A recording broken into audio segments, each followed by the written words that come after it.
Before we start, I like to give a who shout out to all my Patreon members. All credit goes out to them as it's their support that is helping me create these videos. Also, don't forget to like, subscribe and comment to FMSCOUT's YouTube page. Peace and enjoy the video.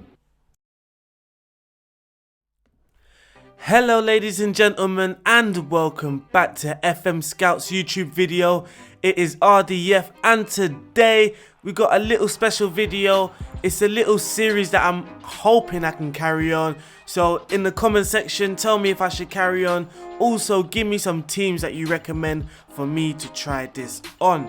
So the idea of this video, I'm going to be taking over Arsenal and I'm going to be trying to improve them and recreate their tactic that they used last season, which will be the 3-4-3 used under Mikel Arteta. Within the 7 months that he's taken over Arsenal, he has really improved the team, but I feel the team can be improved a lot more. So this video is all about recreating Arteta's tactics and how Arsenal can improve for next season. I am going to sign some players that we are rumoured to sign. We're not going to go over the top with the signings. We're only going to get around 3 players for the first team, and these are players that are rumoured to sign for Arsenal. So we're going for more realistic signings than just signing anybody that we know is not actually possible for us to get in real life. So we want a real life element to it. For this save, I will also be using Pro's transfer update. The link for that will be in the description below. He must spend so much time on this update, so if you can, go and check out his download page. So as you can see, I've taken over Arsenal.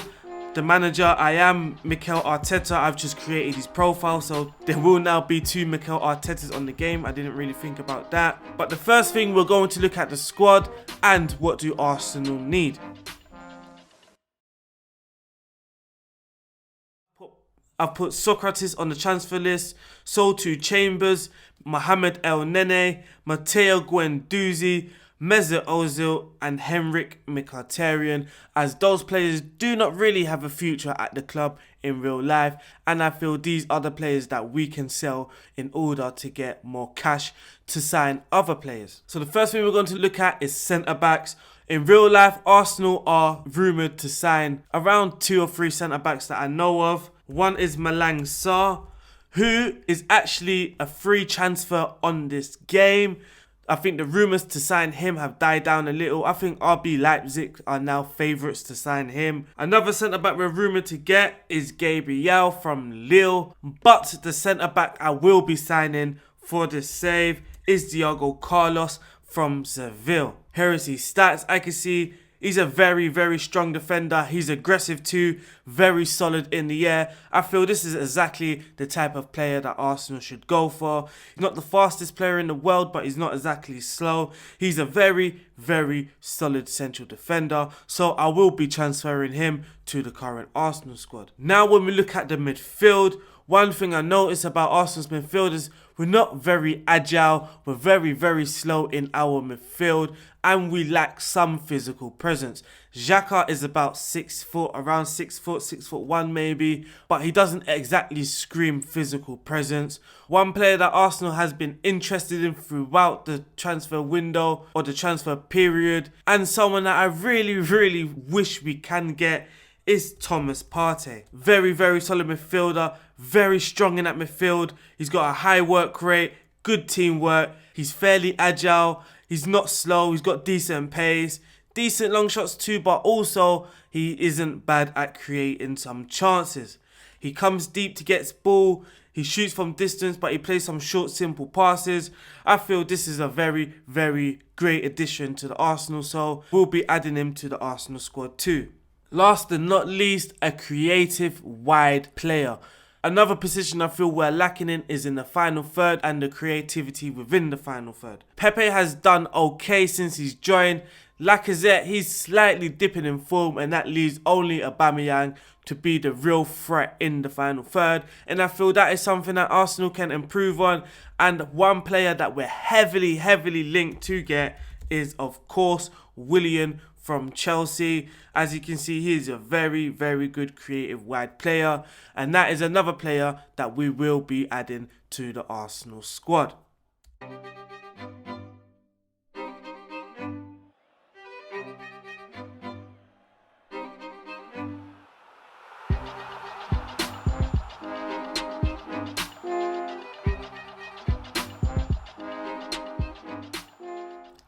And here we are. Here is where I have created my Mikel Arteta recreation. I have gone for the 3-4-3. I strongly believe that he's going to be looking more forward to playing a 4-2-3-1 or a 4-3-3 and not stick to the 3-4-3 throughout his Arsenal career.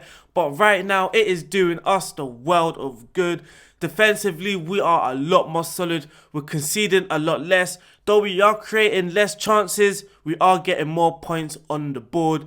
And weirdly, I believe we are scoring a little more goals. I think the team is now a little bit more confident playing this system because we are more solid. So here we're going to talk about the team instructions. For the mentality, I've gone for the positive mentality. In possession, we have left it fairly simple.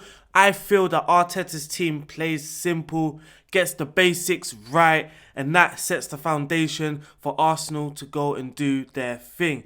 But when we have possession of the ball, I notice we do play out of defence and our passing directness is a little bit more direct.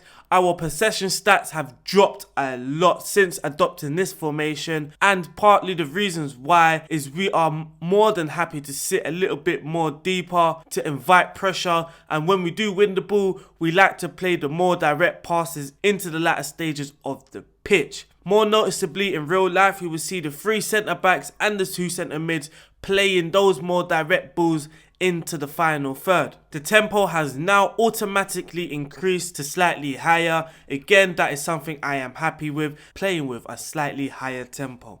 For the attacking width, we've gone fairly wide. You will notice against the big teams, we tend to play with a lot more width. So for that reason, I do have 2 setups.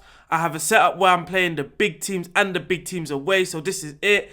As you can see, the mentality has dropped down to balanced. And in possession, we have notched the attacking width a little bit more wider to try and focus down the wider flanks. In possession, I don't feel that we do actually counter press teams. I feel only certain players do that. So that is something I will be talking about a little bit more when it comes to player instructions. But when we're in possession, we do like forward runners. We like to get the wide players forward. Also, sometimes the central midfielders like to get into advanced positions. When it comes to distributing from the back or from the goalkeeper, we are going to be distributing it to our centre backs. Out of possession, we have adopted a higher defence line alongside a higher line of engagement, and the pressing intensity is more urgent. As we know, Mikel Arteta's ideal gameplay is a highish press, is to close down opponents quicker than normally. But we're not going to be gegenpressing, it's not relentless pressing.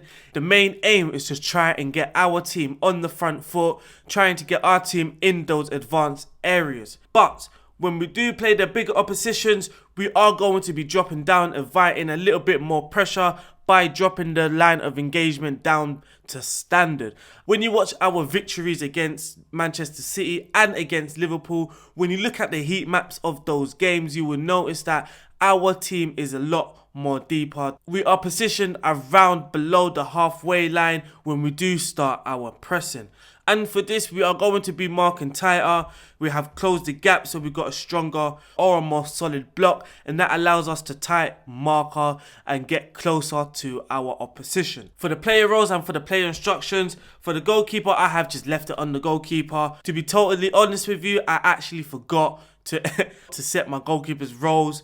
For the 2 wider centre-backs, we have gone for the ball-playing defender. For the left-handed sided defender, we have gone for the stay wider option. You will notice Arteta likes to play a left-back in this position, so you will notice that Kieran Tierney or Saeed Kolasinac has played in this position. For the central defender, we have gone for the libero on support. This position will be occupied by David Luiz. I feel he has been absolutely excellent when he has been deployed in this position. He is one of the top players for Arsenal that plays those forward passes. So, to try and replicate that on the centre-back, I have given him more direct passes. For the 2 wing-backs, I have gone for the wing-back on support. I have given them the instruction to stay wider and to mark tighter. I feel the 2 wing-backs are the players that will be giving us our natural width. For the central midfield pairing, I have gone for the box-to-box midfielder on support and for the central midfielder. On the left hand side of midfield, it's usually the Granit Xhaka. In the instructions I have given him, take more risks, get further forward and mark tighter, take more risks to try and get the ball into the final third players a lot more. I feel Xhaka has been deployed as a deep lying playmaker under previous managers, but in this system with Mikel Arteta, you would notice that he actually ventures a lot more forward, and in order to win the ball back, you would notice that he marks tighter in the central midfield, and a lot of time that makes him press a lot more higher up the field than he normally would do. On the right hand side of midfield, I have gone for the central midfielder on support.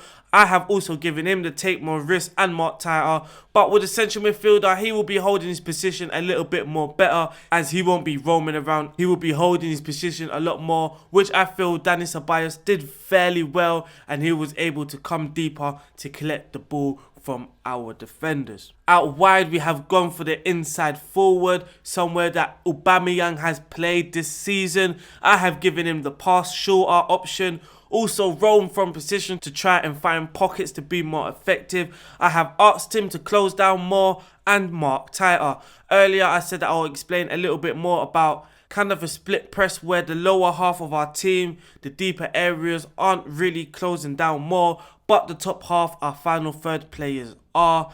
On the left hand side, we got Aubameyang closing down more. On the right hand side, we got the inverted winger, which will be Nicolas Pepe. Also the striker. Those three players will be closing down more, tighter marking, trying to force errors in the opposition's half. On the right hand side, we're going for the inverted winger. He has the pass shorter option, also cross to the far post. I feel that this has been a very sneaky tool that Pepe has been using to try and get Aubameyang goals. He also has the roam from position to try and find pockets, close down more and tight mark. And lastly, the striker, who has the deep lying forward role. He has passed it shorter, closed down more and marked tighter. We have gone for Lacazette. Also Eddie Nketiah, who someone that's not actually suited for this role, but has been very useful when playing in it. One thing I have been impressed with by Nketiah is his strength, but in more recent times Lacazette has played in this role and he has been very unselfish when playing in it. He doesn't always just focus on goals, but he understands the importance of his hold-up play to try and get the other players involved in the game. For the big team system, you will notice that on the central midfielder, I have gone for the defend. This just instructs the player and gives him the hard code to hold his position. But I only use this duty when playing away against the big oppositions. So the system against the big team is a little bit more deeper. And when we do play it against the big teams away from home, I change the central midfielder on defend. But against any other team, I go for this system. But when I'm 1-0 up or 2-0 up in games and I want to shore things up, then I will change my central midfielder to defend and I will drop our line of engagement down by 1.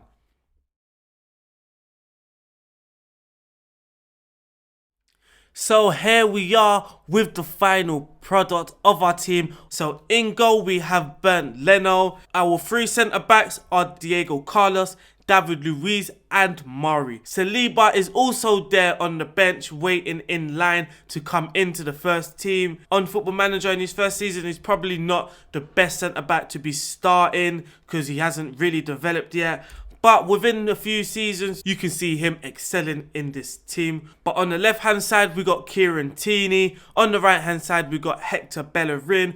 Our central midfield partnership is Xhaka and Partey. On the left-hand side of the strike force, we got Aubameyang. On the right-hand side, we got Nicolas Pepe. And up top, we got Lacazette. Having Willian on the bench gave us the option to rotate very heavily. Against the bigger oppositions or against very good oppositions, I did opt to play Willian over Pepe because Willian has the higher work rate. But this is how we shaped up normally. And if I wanted to play Willian, then I would have shifted Willian into the team. But an honourable mention is Gabriel Martinelli. He done very well when coming into the system. And another is Bukayo Saka, a very good prospect for Arsenal.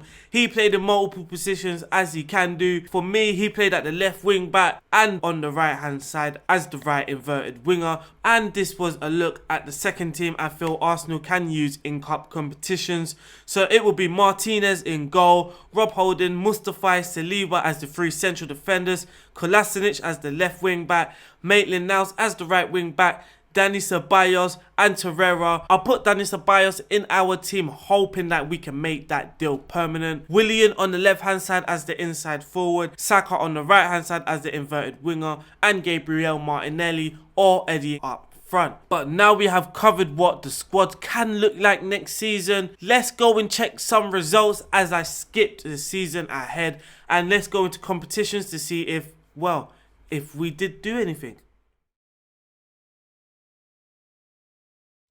As you can see, Arsenal did win the league, so Mikel Arteta, come on. But we won the league. The top goal scorer for us in the league was Aubameyang. We played 38 games, we won 28, we drew 9, which is kind of a high number, but we only lost 1 game throughout the season, and we wrapped up a points tally of 93. Just about enough to win us the league. The 1 game we did lose this season was a 3-0 away defeat to Chelsea. And as we look at our games drawn, you will notice that 7 of the 9 are away from home, and we didn't beat Chelsea all season. But you can see a lot of 0-0s there, and you want to know why? Our defence was very, very solid. We only conceded 14 goals. If I'm correct, I believe the record was Jose Mourinho with 15 in the Premier League. I'm not sure, but if that is the case, we have beaten it. And our goal scored is only on 67. So just like in real life, you would notice that our attacking threat has disappeared a little, but we are now a lot more solid defensively, and that gives us the solid foundation. But not also did we win the league, we also won the Europa League, beating Manchester United in the final with Pierre-Emerick Aubameyang scoring a winner in the 40th minute. Our top goal scorer in that competition was Willian, with our highest average rated player for that competition was Lucas Torreira. We managed to reach the semi-finals of the FA Cup and only in the 3rd round of the Carabao Cup. But that is a very, very good result for me. And if we look at some squad stats quickly, you will see that Willian scored the most goals for Arsenal. Very, very surprising. He scored 21 goals in 46. Aubameyang scored 19 in 43. But probably with the best goal scoring ratio is Gabriel Martinelli with 11 in 27 starts. Lacazette managed to get 9 goals. So did David Luiz. So shout out to the corner routine, with Bukayo Saka scoring 8, which is a very, very good number. With the assist, you will see it's very, very well spread out. Torreira, Aubameyang and Willian with 9. Kieran Tierney and Bellerin with 8. Maitland-Niles with 7. Kolasinac and Ceballos with 6. So did we fix our issues with creativity? Maybe we didn't, not so much, but Willian did create and score a lot. And looking at the detailed stats of our team, we were placed 5th highest with created chances with 91, so we wasn't too bad creating chances. We created more than we did in real life, but as you can see, we did fix our defensive issues, but only conceded 14 goals and managing to get 27 clean sheets and only conceded 1 from corners. We did score the 4th most in the league, so it's not the worst. 6th highest with goals scored from corners, but goals from indirect free kicks miles away, with Liverpool scoring 17. Passes completed were fairly low alongside average possession, so with that I feel that we captured that very, very well. We started fairly strong, winning 3 and drawing 2 in our first 5, and then beating Tottenham in our first North London derby. But things got very interesting by beating Manchester City. We did lose 3-0 away to Chelsea. That was very, very disappointing from our team. And you can see here we went on a very, very good run. So towards the end of the season, you will see that we actually went on around a 42 game unbeaten run. Yes, we didn't lose a game for around 42 games. We then lost in the FA Cup semi-final, but then we beat Man United in the Europa League final. But that is it for this video. Thank you guys so much for watching. I hope you've enjoyed. Don't forget, if you have any recommendations for any teams that you want me to do this on, please drop it in the comment section below. Don't forget to like, subscribe and comment. Don't forget to stay safe. I hope to see you soon on this channel. Peace, take it easy and enjoy your day.